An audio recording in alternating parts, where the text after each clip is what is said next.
योग्य वेळ जेव्हा शेतकरी अडचणीत आहे, शेतकऱ्यांकडे शेतीला लावायला पैसा नाही, आता हीच तर योग्य वेळ आहे. जेव्हा शेतकरी अडचणीत असतो तेव्हा तो शेतकरी मागणी करतो की आमची कर्जमाफी करा. आता तुमची योग्य वेळ किती वर्षांनी येईल, या निवडणुकीच्या शेवटल्या महिन्यामध्ये तुमची योग्य वेळ येईल काही समजत नाही काय. त्याच्यामुळे ही योग्य वेळ आहे. आणि मग मुख्यमंत्र्यांनी म्हटलं की योग्य वेळ करू, तर आता अतिशय शेतकरी अडचणी असल्यामुळे हीच कर्जमाफीसाठी योग्य वेळ आहे. त्याच्यामुळे राज्य शासनाने आताच कर्जमाफी केली पाहिजे. फर्टिलायझर शॉर्टेज संदर्भात आंतरराष्ट्रीय कारणं अत्यंत महत्वाची आहेत. युद्ध सुरू आहे, चायनावरही आपण मोठ्या प्रमाणात डिपेंड आहोत. शरद पवार साहेबांचा यात मोठा अनुभव आहे, माजी कृषी मंत्री आहेत. तुम्ही या संदर्भात पवार साहेबांची काही भेट देणार आहात? आमची परवाच्या दिवशी मीटिंग आहे, त्याबद्दल हा अवश्य चर्चा करू. पण असं कसं आहे, खरीप हंगाम येणार आहे हे सगळं माहीत आहे. युद्ध तर ठीक आहे, आता झालं चालू 8 दिवसात. राज्य शासन आम्ही अनेक वर्ष सरकारमध्ये होतो, याचं नियोजन वर्षभरापासून करावं लागतं. खताचं नियोजन व्यवस्थित जर वर्षभरापासून जर केलं तर अशा प्रकारच्या अडचणी येत नाही. प्रत्येक जिल्ह्यामध्ये खताचा पुरवठा व्यवस्थित होतो. भावाचं नियंत्रण सुद्धा राज्य शासनाने करायला पाहिजे, त्याच्याकडे सुद्धा लक्ष नाही. मोठ्या प्रमाणात रासायनिक खताचे भाव वाढले. हिंदी सक्तीवरून हिंदी सक्तीवरून कवी कलाकारांनी बरं, अतिशय तीव्र भावना या हिंदी सक्तीच्या बाबतीत आहेत.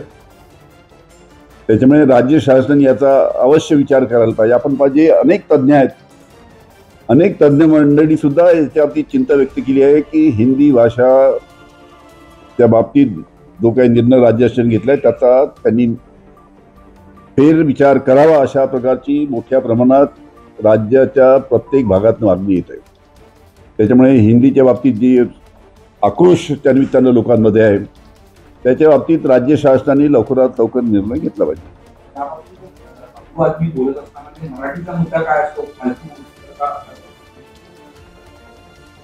ठीक आहे, आता अबू आदमी त्यांनी काय वक्तव्य केलं मी ऐकलं नाही.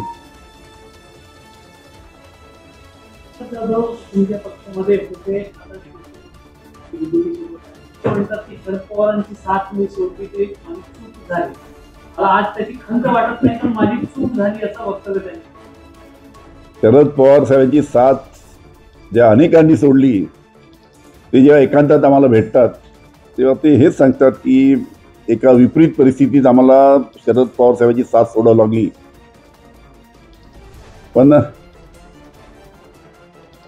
हा निर्णय आम्हाला एका वेगळ्या परिस्थितीमध्ये घ्यायला लावला, नाही तर आम्ही शरद पवार साहेबांची साथ कधी सोडली नसती. त्याच्याबद्दल अनेकांनी खाजगीमध्ये खंत व्यक्त केला आहे, कारण की ओपनली करू शकत नाही, मग अनेकांच्या अडचणी आहेत.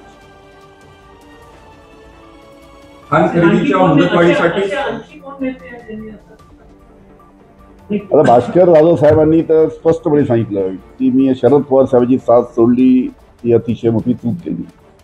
भास्कर जाधव साहेब आमच्या पक्षाचे अध्यक्ष होते, महाराष्ट्राचे अध्यक्ष होते. आणि मी जे सांगितलं अशा पद्धतीच्या अनेक नेते जे आमच्यातले सोडून गेले, आमच्यापेक्षा ज्येष्ठ नेते अनेकांनी खाजगीमध्ये याच प्रकारची भावना ते सर्व व्यक्त करतात. 26,000 खरेदी मुदतवाढ 26,000 शेतकरी आहेत ते प्रतीक्षेत आहेत. त्याच्या धान उत्पादक शेतकरी आहेत ते खरेदीसाठी मुदतवाढीसाठी अजूनही प्रतीक्षेत आहे. सगळ्या संदर्भात धान खरेदीच्या धान खरेदी म्हणजे धान खरेदी 26,000 शेतकरी प्रतीक्षेत आहेत खरेदी संदर्भात. काय मला अच्छा 26,000 शेतकऱ्यांचा धान अजून खरेदी करायचं बाकी आहे. मी त्याची डिटेल माहिती घेतली नाही, माहिती घेतल्यानंतर बोलील त्याच्या बाबतीत.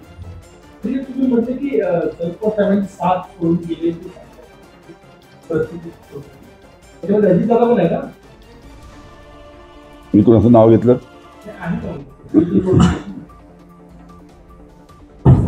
रायगड जिल्हा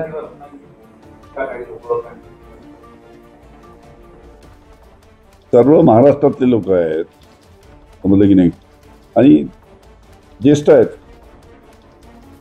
ते सुद्धा खाजगीमध्ये खंत व्यक्त करतात. पण ठीक आहे, आता परिस्थितीनुसार त्यांना निर्णय घ्यावा लागला. तुम्हालाही या संदर्भामध्ये ऑफर होती, अशा काही खासगीतही अनेक नेत्यांनी सांगितलं आहे. तुम्हाला तुमच्या मुलाला ऑफर होती, यात काही कधी खुलासा होणार आहे याचा?